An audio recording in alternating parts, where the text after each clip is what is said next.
So this is a great interview that I want to show you. Mehdi Hasan pressed Bernie Sanders and really grilled him on something here. This is interesting. Just on Joe Manchin, you say you support getting rid of the filibuster, but Senator Joe Manchin has said he won't agree to that. He doesn't back a $15 minimum wage increase. He doesn't back the 28% corporate tax rate that's proposed. When you were running for president, you said you would go to West Virginia and rally working people there against Senator Manchin, pressure him to do the right thing. Hold on. Let me just ask the question. Senator. Do you think President Biden should pressure Joe Manchin in the way you said you would, or will that just make him defect to the Republican Party, some people say? First of all, talk to Joe Manchin. But second of all, there is a lot of work being done internally in terms of bringing the Democratic caucus together. Once again, we passed the most significant piece of emergency legislation, which, among other things, will cut childhood poverty in half. I expect that the second reconciliation bill will be very profound in creating millions of good-paying jobs. And by the way, I'm going to do everything that I can, along with others, in making sure that we do pass that $15 an hour minimum wage. Understood. As well but as you support internal pressure. But you support internal pressure on Joe Manchin, not publicly going to West Virginia and calling him out, as you said. Well, I think there are a variety. I have no problem with going to West Virginia. But I think we need a grassroots movement that makes it clear to Joe Manchin and everybody else in the United States Senate, including Republicans, that the progressive agenda is what the American people want. They want to raise that minimum wage to $15 an hour. They believe that health care is a human right, should be universal. They demand that the rich start paying their fair share of taxes. These are not my ideas. This is what the American people want right now. And our job is to rally the American people in every state in this country to make sure that the government starts working for the working class of this country, not just the 1%. So that was not a good answer. He said something along the lines of like, I have no problem going to West Virginia. Okay, so go do it. What are you waiting for? Joe Manchin has already gotten in the way of a number of important things that are necessary. What are you waiting for to go to West Virginia? How many times does he have to do this before you say, okay, now I'm going to go to West Virginia? Is it like 5 of the major left-wing policy goals that he needs to block and destroy before you go there? What are you waiting for? I have no problem going there. Okay, I don't really care if you have a problem with it or don't have a problem with it. I care if you're actually going to go. And if he's not going, you're being all talk, dog. I don't know what you want me to tell you. But the most important point is this. And credit to Mehdi Hasan, that really was a phenomenal question. It was great. Bernie said, quote, there is a lot of work being done internally. No. That's the exact problem summed up in one sentence. Because that's what AOC said when people on the left were hashtag forced to vote and trying to hold them accountable. There's a lot of stuff going on internally. That's the problem. When you're playing the internal game, the establishment will win every single time, 100% of the time, because they have the levers of power. They have the levers of power. They make the final decision. If you're playing the game internally, you're playing on their turf and on their terms. You're never going to win that game. You think you can, like, out Machiavellian backroom deal Chuck Schumer and Nancy Pelosi? Their whole life has been Machiavellian backroom, smoke-filled backroom deal cutting. That's their whole life. That's all they know. It's taking money from corporate donors, representing the corporate donors, and destroying legislation that would otherwise be important for the people. This is what they do. So when you say there's a lot of work being done internally, well, how'd that work out?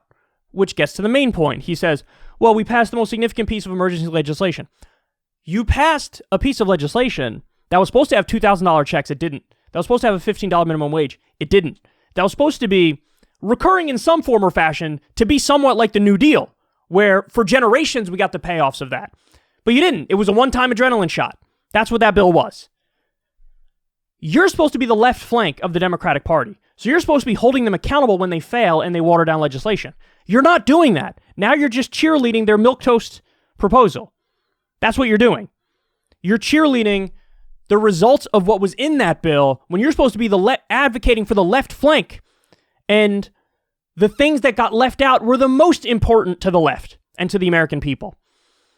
And see, it's way too easy to get the left flank of the Democratic Party to just become cheerleaders for the corporate Democrat agenda. That's way too easy.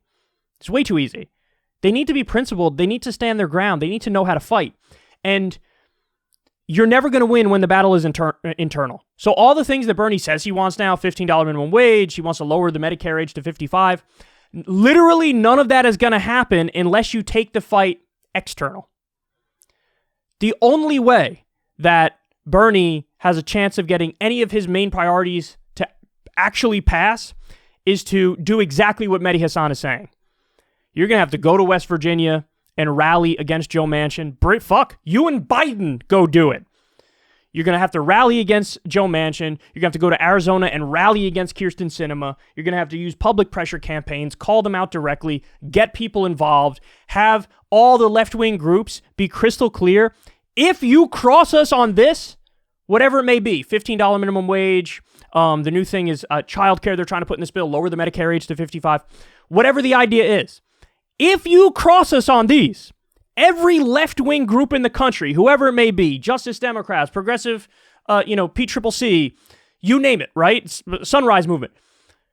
If you cross us, we are going to make sure there's a primary opponent against you. We're going to fund that primary opponent to the best of our ability. We're going to push for them relentlessly. And we have Joe Biden, the president with a 60% approval rating, and Bernie Sanders, the most popular senator in the country. They will campaign directly against you, Kyrsten Sinema and Joe Manchin, and whoever else gets in the way.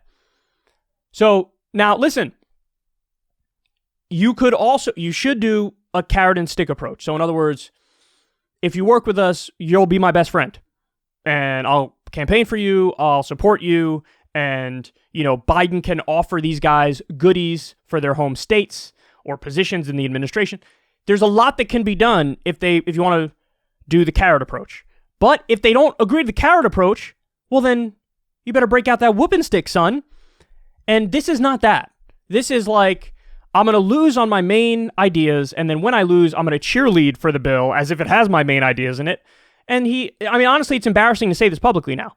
There's a lot of work being done internally. That has never, ever, ever, ever, ever worked.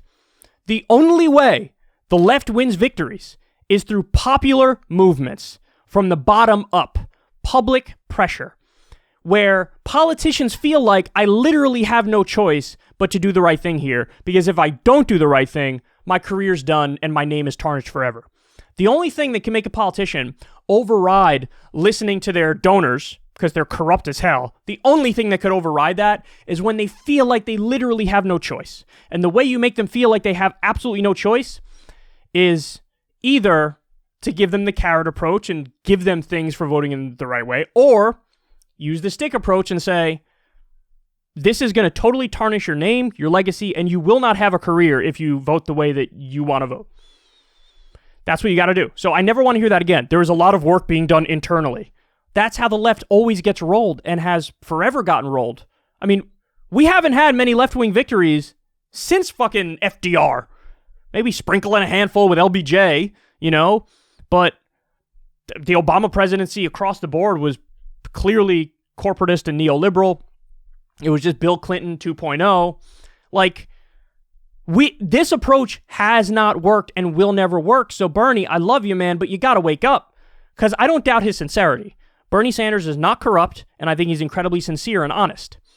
So since that's the case, he needs to take an honest look at the past few decades in American politics and realize playing that internal game does not work. So take the fight external. That's our only hope.